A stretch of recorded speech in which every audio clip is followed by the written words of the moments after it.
Soy Gervasio Muñoz, de Inquilinos Agrupados, y este es el podcast de los inquilinos y las inquilinas del mundo. Los inquilinos viven un calvario porque no quieren alquilar a familia con hijos, como si ellos nunca hubieran nacido de un padre y una madre. Inquilinos del mundo. El alquiler de la vivienda en un mundo dividido entre inquilinos y propietarios. Inquilinos del mundo. Inquilinos. Da igual cuánto trabajes, cuánto estudies, todo lo que te esfuerces, si no heredas una vivienda en propiedad, nunca saldrás de un estado de precariedad. Siéntete orgulloso de ser inquilino, como el presidente de los Estados Unidos. Todos somos inquilinos. Inquilinos del mundo. Yo soy Javier Gil, vivo en Madrid, soy activista por el derecho a la vivienda aquí en el Sindicato de Inquilinas e Inquilinos en Madrid, y luego también llevo unos años investigando en relación a la vivienda, la financiarización de la vivienda, las políticas de vivienda, los nuevos actores que aparecen como los fondos buitre, ¿no?, que en España han tenido mucha presencia, las nuevas luchas que se configuran en torno a estos, ¿no? Y un poco, digamos, el rumbo que empieza a tomar, las nuevas tensiones, conflictos y procesos de comodificación en torno a la vivienda a partir del 2008, ¿no? Esos procesos de reestructuración financiera inmobiliaria que se van dando para entender un poco cómo de 2008 en adelante la vivienda cada vez es menos un hogar y más un activo financiero. En España lo que sucede a partir del 2008 era uno de los países donde la sociedad de propietarios llegó a ser mayor y la burbuja inmobiliaria de los 2000 tiene una magnitud mayor que en otros lugares, pero eso de 2008 en adelante también se transforma en una crisis de vivienda, principalmente por una crisis de impago masivas, donde los hogares, las familias no podían pagar las hipotecas. Entonces, comenzó una ola masiva de desahucios. Estamos hablando de cientos de miles de desahucios, más de medio millón de desahucios entre el 2008 y 2014. Y sobre esa crisis de los desahucios, esa crisis de vivienda que surge en torno a los desahucios, entre 2008 y 2013 se devalúa, ¿no? Caen los precios de la vivienda, también caen los precios de los alquileres, cada vez más gente vive de alquiler, pero el alquiler, se convierte en una forma relativamente digna de acceder a una vivienda porque estamos hablando de precios más bajos, ¿no? En este contexto lo que sucede es una reestructuración financiera, rescates bancarios, etcétera, para impulsar un nuevo ciclo de especulación donde básicamente lo que se busca es atraer inversión internacional hacia la vivienda española para generar un nuevo ciclo de especulación. Primero entrará capital internacional y luego, según vaya subiendo y se vaya revalorizando el parque de vivienda y los activos, las propiedades, pues más inversión, más subidas y cada vez, se genera un nuevo ciclo de especulación. ¿Qué sucede? Pues que aún no hemos salido de la crisis del 2008 y ya hay una nueva burbuja en torno a los precios de los alquileres. Estamos hablando de subidas de entre el 50 y 70% por comunidades autónomas, ¿no?, en 5 años. Entonces, que cada vez el alquiler se come una parte mayor de los ingresos de las inquilinas y los inquilinos en España. Esto sucede, este nuevo ciclo de especulación sucede en un país donde, frente a otros países de Europa, no hay políticas que garanticen, el vivir de alquiler de forma digna. En España, la ideología del propietario, la sociedad de propietarios se construía sobre también una cultura en torno a la vivienda y al ser clases medias y al ser ciudadano y ciudadana, donde se basaba en que todo el mundo tenía que tener una vivienda en propiedad y era la única forma de acceso a una vivienda digna.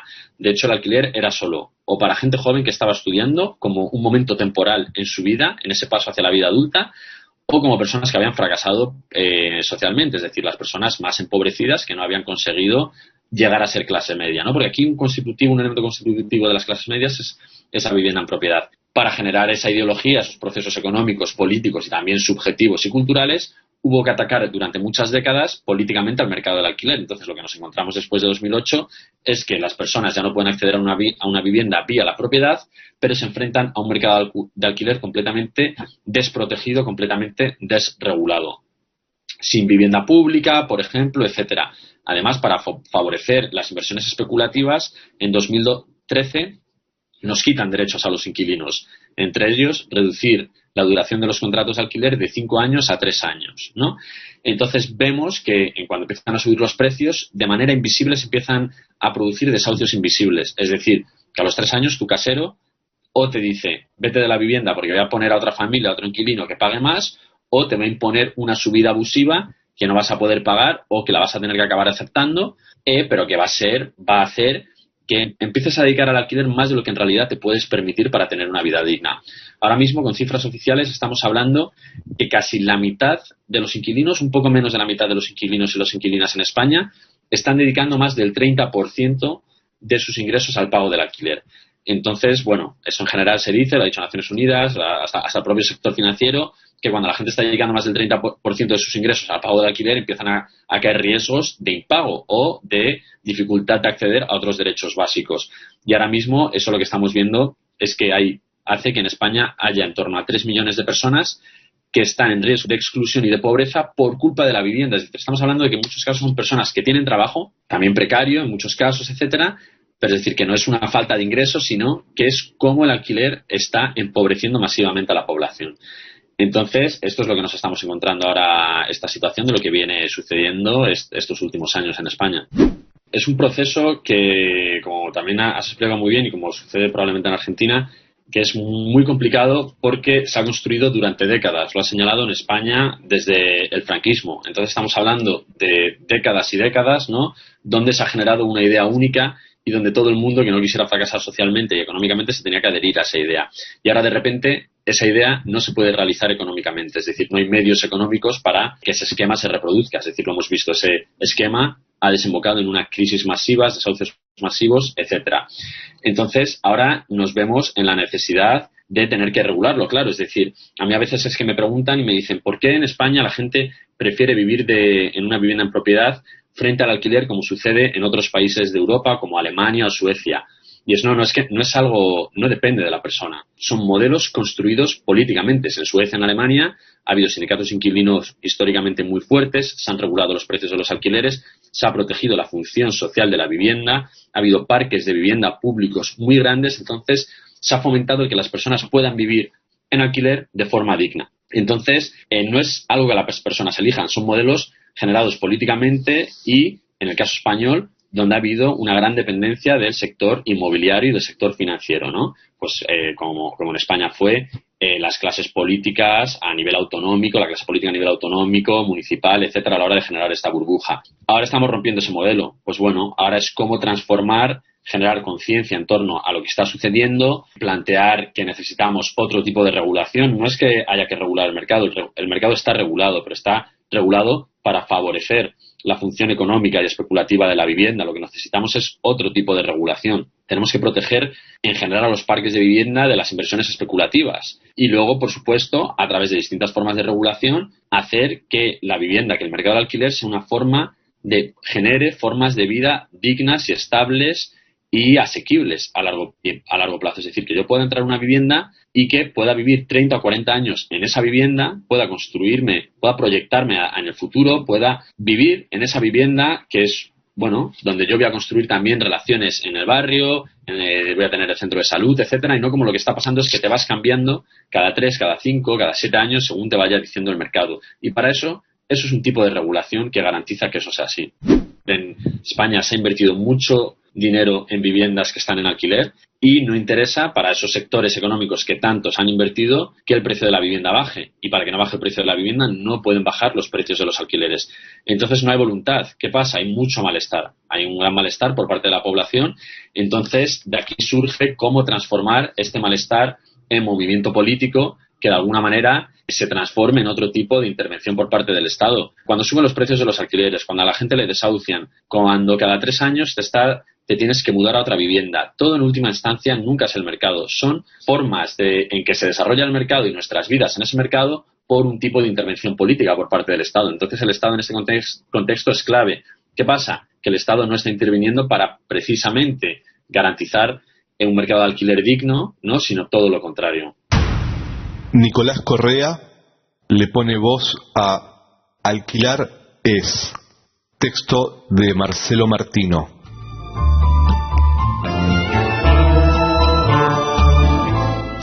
Qué cosa engañosa, qué trampa del lenguaje, el verbo alquilar, que nos hermana a usted y a mí. Porque usted alquila y yo también. Pero entre usted y yo hay muchos verbos de distancia. Usted no es ni quiere ser como soy yo, y yo no soy ni puedo ser como es usted, que alquila porque tiene, porque le sobra, mientras que yo alquilo porque me falta, porque no tengo. Usted alquila 2 o más departamentos que son suyos, y yo le alquilo apenas uno, sin tener ninguno. Usted me alquila un inmueble de tantas habitaciones y tantos metros cuadrados, y yo, por mi parte, le alquilo a usted una vivienda valuada en frustraciones y que aspira en su inocencia a ser hogar. Usted conjuga el verbo con convicción, con prepotencia casi. Yo lo conjugo, en cambio, con necesidad, inseguro, balbuceando, porque la gramática entre usted y yo jamás estuvo de mi lado. Alquilares, de Marcelo Martino. Inquilinos del mundo.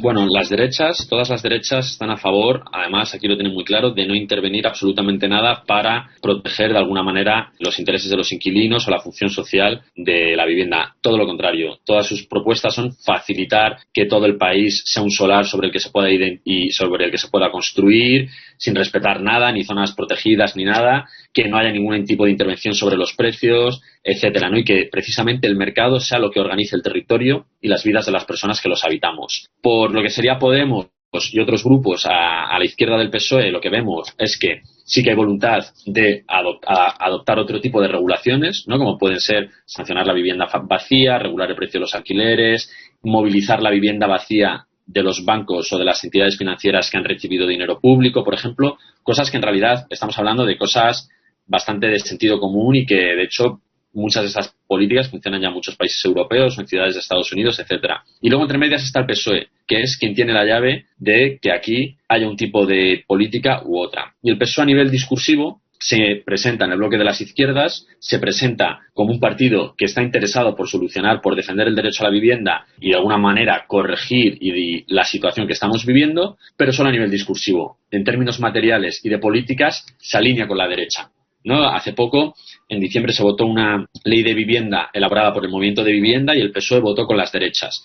Es lo que estamos viendo, que durante estos años el PSOE, porque en el pacto de gobierno que hay ahora mismo entre el PSOE y Podemos, había una de las cosas que incluye, por ejemplo, regular el precio de los alquileres, y hay otros artículos en materia de vivienda, que todo el rato el PSOE los está incumpliendo y lo está alargando en el tiempo, porque el PSOE lo que estaba intentando hacer es alargar que se apruebe esta ley de vivienda y que esta ley de vivienda sea lo menos garantista posible. Es decir, que limite lo menos posible al sector financiero e inmobiliario. Entonces, no quieren hacer una regulación real, lo que quieren hacer es ofrecer su política estrella, es ofrecer incentivos fiscales a los propietarios para que se comporten de una manera u otra, algo que no tiene ningún tipo de sentido y que, por supuesto, no va a solucionar el problema de la vivienda. Bueno, durante estos 2 años ya se ha visto lo que están haciendo, o sea, su incapacidad de verdad juntarse, dar apoyo juntarse en bloque con las izquierdas, incluso con las izquierdas que le mantienen el gobierno, y aprobar otro tipo de política de vivienda que se le está demandando socialmente y que incluso los grupos que le sostienen el poder están a favor de que se apruebe, y ellos están todo el rato frenando eso. Entonces, en España lo que vamos a ver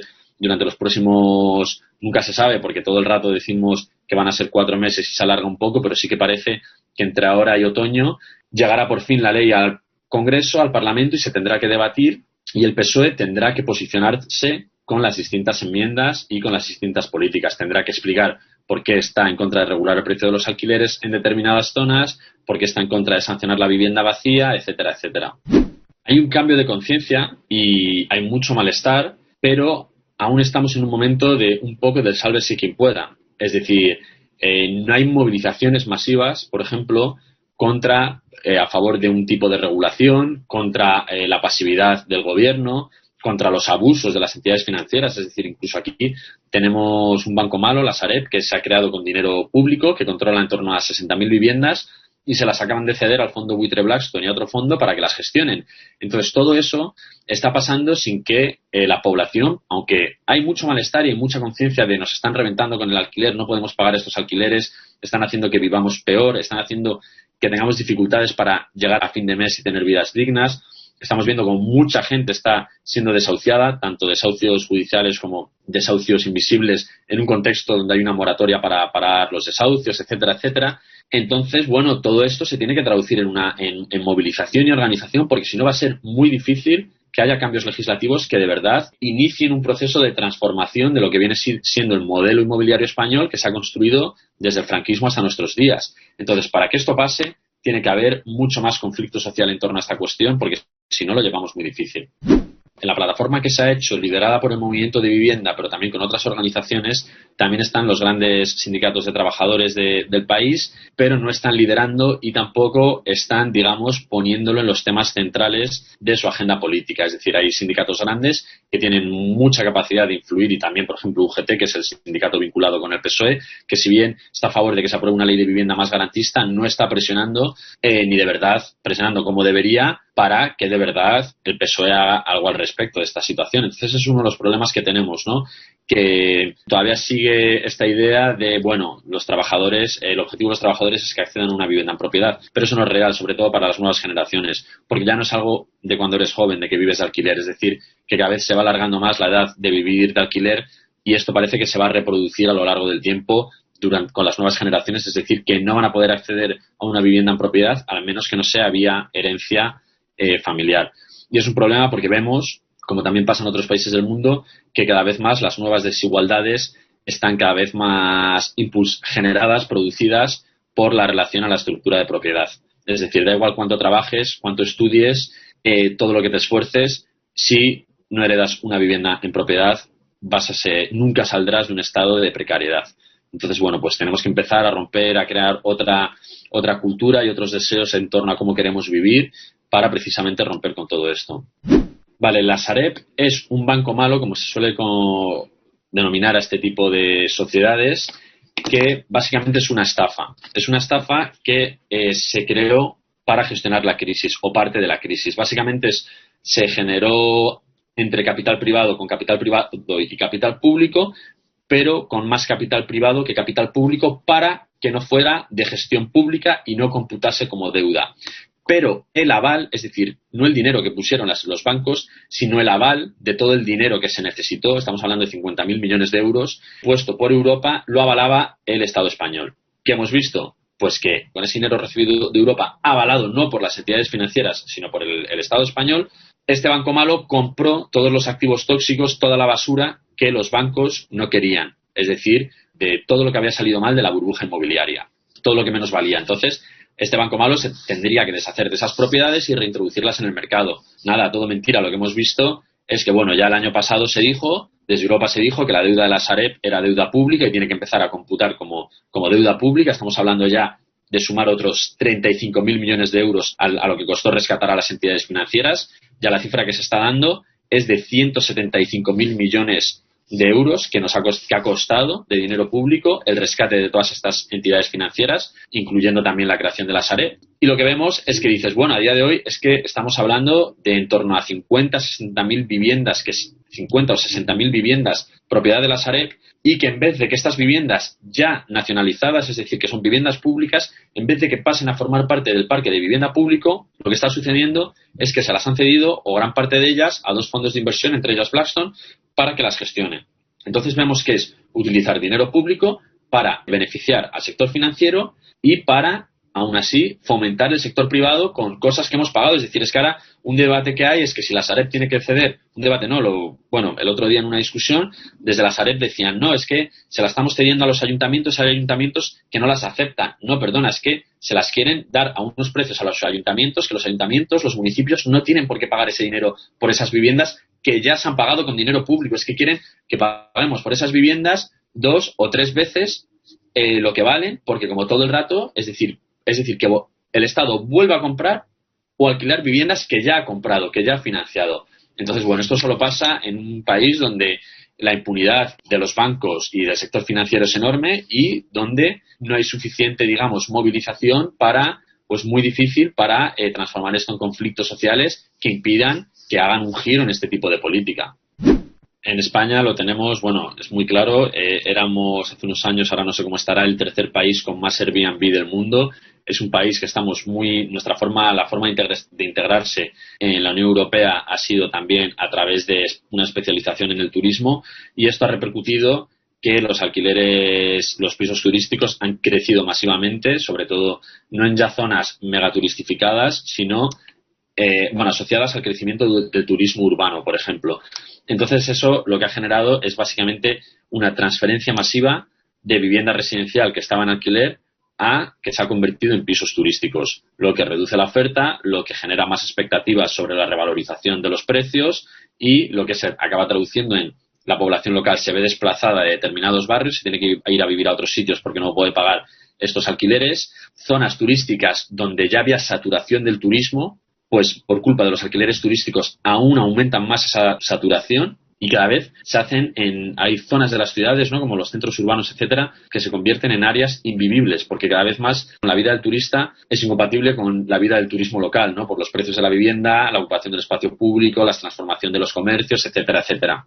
Entonces va generando distintos procesos que se traducen en expulsión de la población local hacia otras zonas, donde a su vez generan desplazamientos de la población local de esas otras zonas, que se ven desplazadas hacia otras zonas más periféricas, ¿no? Se van generando efectos de desplazamiento. Entonces, bueno, es algo que también hay que regular y que básicamente se trata en prohibir que una vivienda residencial se transforme en un piso turístico y tenerlo muy controlado porque si no puedes llegar muy tarde.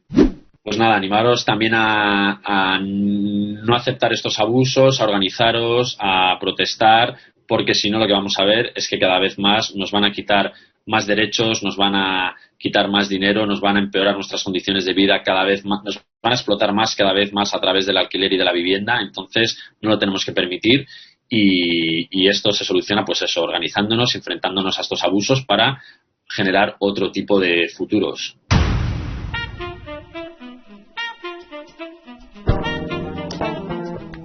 Aquí termina otro capítulo de Inquilinos del Mundo. Los espero en el próximo para seguir confirmando que este mundo se divide entre propietarios e inquilinos. Todos somos inquilinos. Sea cristiano o sea ateo, inquilino.